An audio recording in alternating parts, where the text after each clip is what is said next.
कि बेल मिलेगा और इनको बहुत जल्दी बेल मिलेगा, क्योंकि इसमें कोई भी ऐसा मटेरियल और इंग्रेडिएंट नहीं है जिससे ये स्थापित हो कि इसने दुष्कर्म किया है और उसके साथ यौन शोषण किया है। इसका कोई प्रमाण नहीं आया।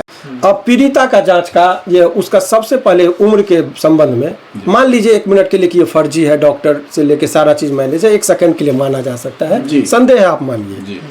पीड़िता तो अपने से खुद गलत नहीं करेगी, अपने बारे में जो बताएगी।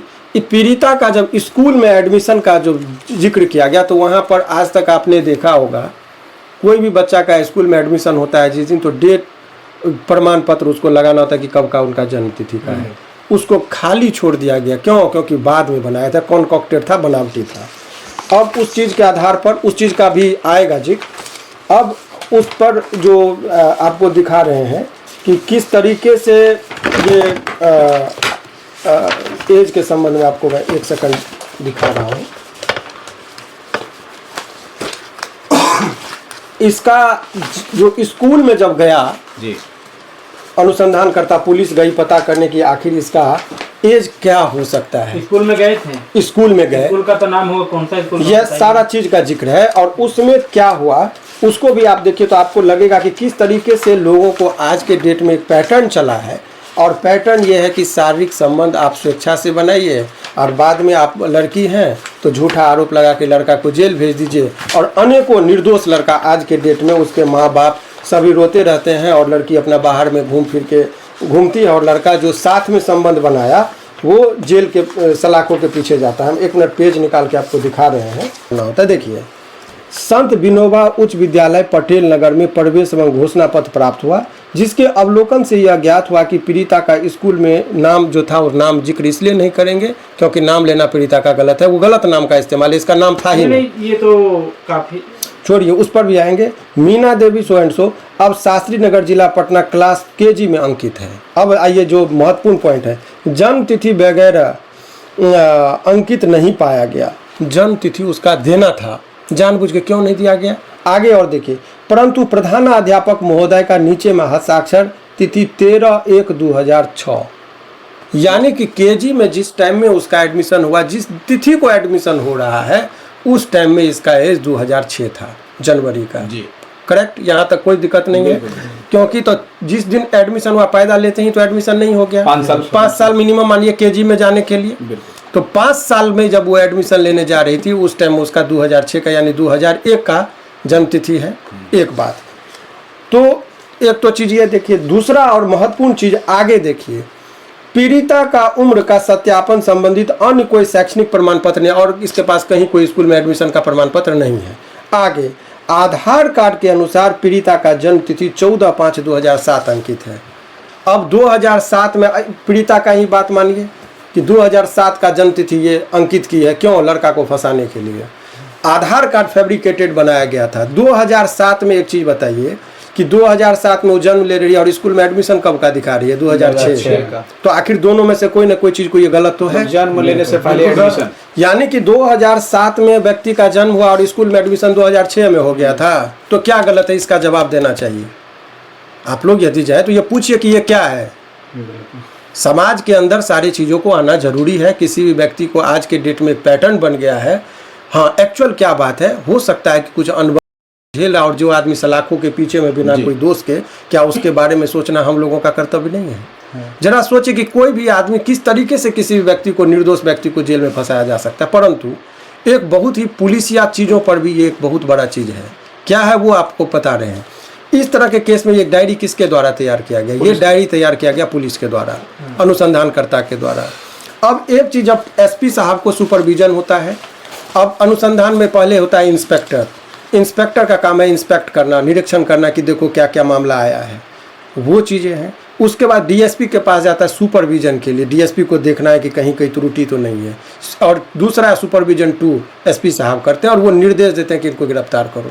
जब कोई मटेरियल नहीं था इसमें, एज का कोई भी प्रमाण नहीं था, घटना स्थल का कोई जिक्र नहीं था, किस तारीख का इसके साथ वारदात हुआ उसका कोई जिक्र नहीं था, और एज भी उसका वयस्क था, तो आखिर उस लड़के को गिरफ्तार करने की जल्दबाजी क्या थी? सर इस और आज का बता रहे हैं कि ये क्या है, ये रूटीन मैनर में पास किया गया ऑर्डर है, ये पुलिस पर भी, इसीलिए आप देखते होंगे कि हाई कोर्ट से जो लंबी फटकार लगती है कभी कभी, ये इसी वजह से कि तुमने अनुसंधान करता, इसमें बहुत जल्दी फेयर इन्वेस्टिगेशन का भी रीट फाइल होगा कि आप उचित अनुसंधान क्यों नहीं किया, और उसमें भी इस पर एक बहुत जल्दी होगा कि जब कोई रिपोर्ट नहीं था तो आपको, और एंटीसिपेटरी बेल 11 तारीख को बहस होने वाला था पटना हाई कोर्ट में, एंटीसिपेटरी बेल पेंडिंग था, तो आखिर इतना बड़ा वारदात कैसे आपने निर्देश दे दिया, एसपी साहब ने कैसे निर्देश दे दिया उसको गिरफ्तारी का, ये भी एक बहुत महत्वपूर्ण प्रश्न सवाल है सर कि क्या पीड़िता द्वारा जो एफआईआर की गई है उसमें स्थान या समय जिक्र नहीं की गई है? नहीं, देखिए ये भी है, घटना के बारे में पूछा गया कि कै तारीख का है तो डेट नहीं याद है, चौहद्दी पूछा गया तो कोई याद नहीं। आप चीज़ बताइए, एक्चुअल में यदि किसी के साथ कोई वारदात होगा तो आदमी सपना में भी चहक के उठेगा, लगेगा कि वो रात, काली रात जिस दिन हमारे साथ दुर्घटना हुआ, दिन और तिथि आदमी के दिमाग में रटेगा, घटना का चौहद्दी सारा चीज़ याद होता है कि यहाँ पर ये था, चूँकि एक्चुअल घटना नहीं रहेगा तो आपको क्या याद रहेगा? आप सोए हुए आदमी को जगाएंगे तो जगेगा, जो खुद जगा हुआ वो क्या जगेगा? बात करें तो ये करेगा, बात करें सर तो उनके घटना जो आई है सर कोर्ट में, रोशन और किरण सिंह का, ये घटना एक बनावटी केस है या फिर सत्य है सर? ये जजमेंट देने का शक्ति हमको नहीं है, ये आपको जितना मैंने सबूत दिखाया है, इसके बाद ये और रही बात कलेंट की तरफ से, सरासर गलत आरोप है। इस तरह की वारदात का जिस तरीके का एफआईआर है, इस चीज़ का कोई प्रमाण नहीं है कि इस तरह का, हाँ साथ में रहने का, वीडियो बनाने का, गाना बनाने का, फिल्म में काम करने का, इस चीज़ को स्वीकार है, परंतु हर आदमी यदि कहेगा कि नहीं हम स्टार बनने जा रहे हैं, उस व्यक्ति को आप यदि इस तरीके से करके जघन्य अपराध का दोषी के बनाने के लिए आप यदि बनावटीपन कर रहे हैं तो ये चीज़ दूध का दूध और पानी का पानी हो जाए। परंतु ये जो चीज़ें मैंने बताया कि ये मेरे द्वारा तो तैयार नहीं किया गया है। आधार कार्ड का जिक्र मैंने आपको पेज नंबर, पैराग्राफ, डायरी ये बदल नहीं सकता है, ये तो लिमिट नहीं सकता है, ये तमाम तरह का चीज़ आया, तो क्या इतना बड़ा सिस्टम जो है वो गलत कर सकता है क्या? तो आपने कहा कि भाई ये सर ये यदि एज का प्रमाण था तो अपॉक्सो में ये केस कैसे दर्ज हुआ, ये बहुत महत्वपूर्ण प्रश्न है। यही चीज़ देखना होता है कि प्रक्रियात्मक एरर होता है। पुलिस को जिस चीज़ में जिसके नाप का, जिसके कमर के साइज का पेंट होगा वही पहनता है, तो हर आदमी के जिसके लिए जो इल्ज़ाम है वही चीज़ें लगनी चाहिए। आनन फानन में, रूटीन मैनर में वो सारे चीज़ों को करता है। यही चीज़ को गलती पकड़ते हैं हम लोग हाई कोर्ट में या कोर्ट में, बताते हैं कि देखिए लगना ये चाहिए था, लगा दिया ये धारा, इसीलिए इनको बेल दीजिए, और तभी तो लोगों को बेल मिलता है त्रुटिपूर्ण।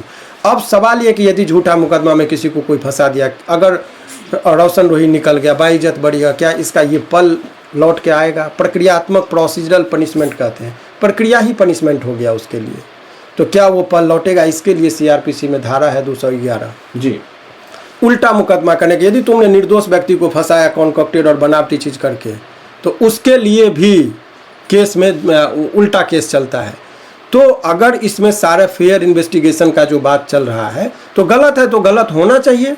अगर मैं ये नहीं कह रहा कि वो गलत और सही, निर्दोष फंसना नहीं चाहिए और दोषी बचना नहीं चाहिए, यही सिद्धांत पर काम अभी तक मामला सिविल कोर्ट में या है। और रही बात बेल का, जो आप लोगों ने कहा, मैं बहुत ही आत्मविश्वास के साथ कर रहा हूँ, न्यायपालिका के प्रोसेस को समझ रहा हूँ, न्यायपालिका की बात को समझ रहा हूँ, इसीलिए मैं बहुत ही आत्मविश्वास के साथ कह रहा हूँ कि बेल मिलेगा और इनको बहुत जल्दी बेल मिलेगा, क्योंकि इसमें कोई भी ऐसा मटेरियल और इंग्रेडिएंट नहीं है जिससे ये स्थापित हो कि इसने दुष्कर्म किया है और उसके साथ यौन शोषण किया है। इसका कोई प्रमाण नहीं आया है, तो केवल मुंह से कह देने से यदि कोई आदमी इस तरह से होने लगे तो कोई भी आप भी नहीं बचेगा, कोई इंसान नहीं बचेगा, कोई किसी को फंसा देगा। हर आदमी का शत्रु है, दुश्मन है, 100 तरह की बातें होती है।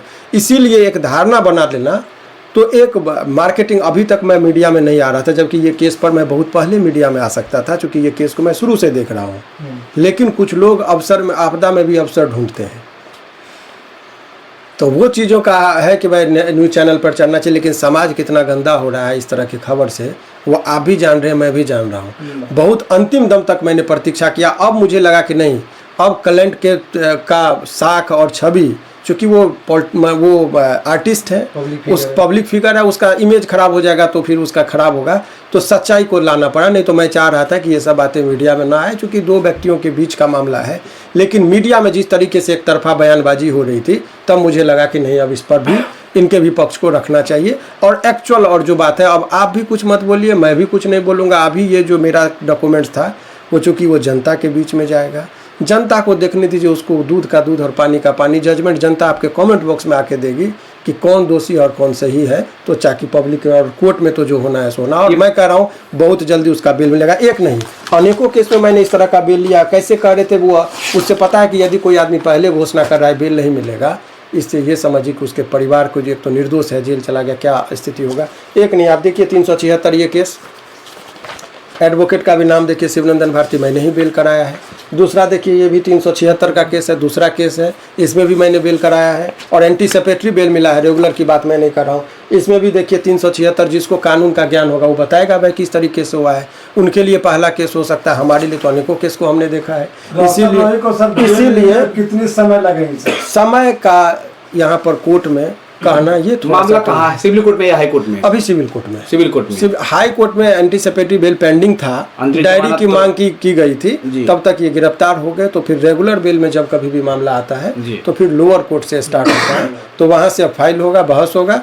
मुझे क्या लगता है सिविल कोर्ट में क्या बेल देखिए मिल ये सकता अब है? उस पर आइए, बहुत ही देखिए 3-4 स्तर में कोर्ट क्यों है। अभी एक चीज बताइए कि अरविंद केजरीवाल जी को दिल्ली हाई कोर्ट भी बेल नहीं दिया, सुप्रीम कोर्ट से बेल मिला था। जी, तो ये चैनल क्यों बना है?